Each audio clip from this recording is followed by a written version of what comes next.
All right, what's going on, guys? This is going to be the second episode where we talk about some of the issues with the early game and why the early game can be particularly painful for a lot of players. The last episode talked about just a few of the quirks and like not fun things about the early game that aren't like super detrimental. I think the most detrimental thing to the early game is the questing system. Quests in RuneScape are incredibly important. I think we all know that, and for a lot of people, it's a big pain point with quests. In my opinion, this is largely because the game kind of tells us that quests are optional when that is not the case. What I mean is, if you want to do basically anything, you have to unlock Prifddinas from Plague's End, that's a really long quest line. Beyond that, if you want to do high-end bossing, there's a mandatory quest in Temple at Sentenced and a bunch of other combat-related quests that just make it so much nicer that the game doesn't really tell us, hey, you should really do this if you want to do bossing, because you're going to have a bad time otherwise, right? Temple at Sentenced gives you Soul Split. The game is designed around Soul Split being in the game, so if we don't have Soul Split, then bossing is going to feel really miserable. I've talked about this before, but a really big pain point that a lot of new players have is, they'll get a little bit of money, they'll get their tier 80, tier 90 gear because, they got something off Treasure Hunter or they got something from May's Quest Caravan, just randomly happen into 100 mil, get all their gear, cool, they're happy. Let's do some God Wars 1. That's an easy boss. We'll gauge how strong I am. They try to gauge how strong they are, and they're getting bodied by Krill because they just don't understand what's going on. Also, one second, my interface is messed up. Okay, so I have a good amount of quests that I've done, and again, this account is relatively optimized in terms of what I'm trying to do on it, so I'm gonna have a lot of these quests done anyways, because I already know my goal is to get Temple Sentences done. What if you don't know that? And, your levels are kind of all over the place. You have, 20 to 60 in a bunch of different levels, and, 30 or so random quests done. What does that grind look like for you? Oh, and then your combat stats are relatively high because, combat's fun. So what do? You look up Temple of Sentenced and you see it requires a couple of quests, Devious Mines, Desert Treasure, and Curse of Raph. And then you look at all of the requirements for all of those quests. And you come up with this list of 21 quests that you need to do, assuming, again, that you have none of them done, to unlock curses. On top of that, you also need all of these levels, which a lot of these levels you'll probably have. On a brand new account, you're probably going to have 10 woodcutting. You'll probably have 10 herblore, but 61 agility is pretty tough. 50 rune crafting is pretty tough. 66 thieving is super fast. Your combat is relatively fast. Mining is pretty slow though. Same thing with smithing. So there's just a lot of stuff like this where, oh, this is really important. I find out about this after a fact. Now I need to do 21 quests. If you're a regular person who has a job and you play RuneScape 2 hours a night, this is like a week and a half worth of questing and probably a week of gathering stuff to get all of these quests done. And then you get all the way to the end of it and you don't even have a 92 prayer to get Soul Split. This is, in my opinion, the biggest issue, that you can get ambushed by the fact that this quest exists, and then you end up having to spend, 2 to 3 weeks getting this quest done, only to find out can't even use the rewards because you don't have 100 mil to get 92 prayer, or 95 prayer, honestly. So, what is the solution to this? In my opinion, any quest that has no prerequisite requirements in terms of other quests, and 2, is part of a quest line, I think all of those quests need to be somewhat mandatory. Now, what I mean by mandatory is a lot of other MMOs will force you to move through the world at a certain pace if you have never played the game before. Black Desert has a starting area, and then it just moves you around the world, and around each major hub, the trash mobs get progressively harder. So, once you finish the main story, you're in the area that you want to be grinding, right? Like that just makes sense. Now, Blade and Soul kind of does the same thing, but it's a little bit different in that it kind of does what Necromancy does, where as you level Necromancy, you're just forced to level all of these other stats that, one, help out your overall account, but also help out Necromancy with the armor system. So what Blade and Soul does is just as you complete the main story, you just get armor upgrades, and then once you complete the main story, you have like a baseline gear that is good enough to do the content that you should be doing to grind your, your better gear, right? That's kind of what Necromancy does. You level all of your gear.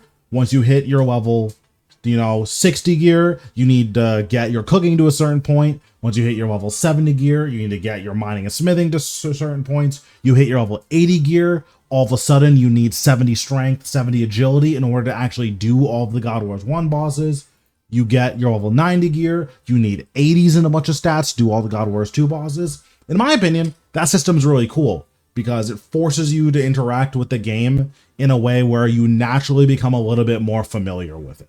Incorporating this system into quests, I think, would be one of the best additions for newer players because quests are an important part of this game. They are mandatory in a lot of ways, and new players should have the understanding that, hey, you need to do quests. So here's a few that we're going to make you do. And then if you want to do the rest of them, you can. Beyond that, the new player path system should probably have something in place where you can choose a path to go down. And then that path brings you all the way to the end game of whatever that is. Whether or not you're a quester or a skiller, you would need to do Plague's End. The game should heavily encourage you to get into Plague's End.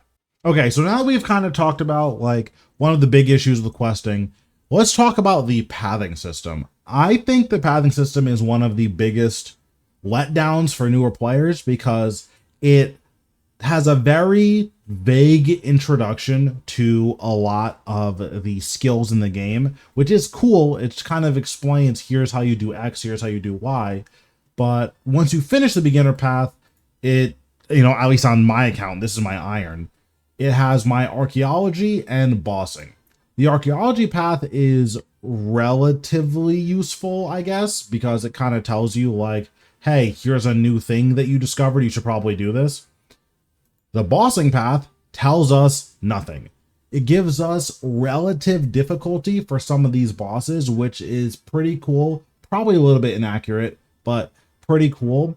The issue is it doesn't really tell us, one, how to kill them and what we need to kill them. And two, there isn't a break point of, oh, at this point, you really are going to want to have Soul Split. Or, oh, at this point, having Within the Light makes this really easy. Because Within the Light lets you heal your familiars. So your defensive familiars, which they lose their health, those are so important here that maybe you want to do Within the Light. So for instance, Rex Matriarchs, you probably want Soul Split for everything after Matriarchs. You don't really need Soul Split for Giant Mole, for KBD, for Arglazed, for Jad, Chaos Elemental. You don't need Soul Split for any of these. You kind of start to need Soul Split for Rex Matriarchs. And everything after this, you almost certainly need Soul Split for. So maybe all of these can be grouped into an easy category. And then once you clear all the easy bosses, the game says, hey, you're probably going to want Soul Split for the rest of these bosses. Here's the stats you need for Soul Split, which I have on the screen over here. And here's all the quests that you need for Soul Split, which again, I have here.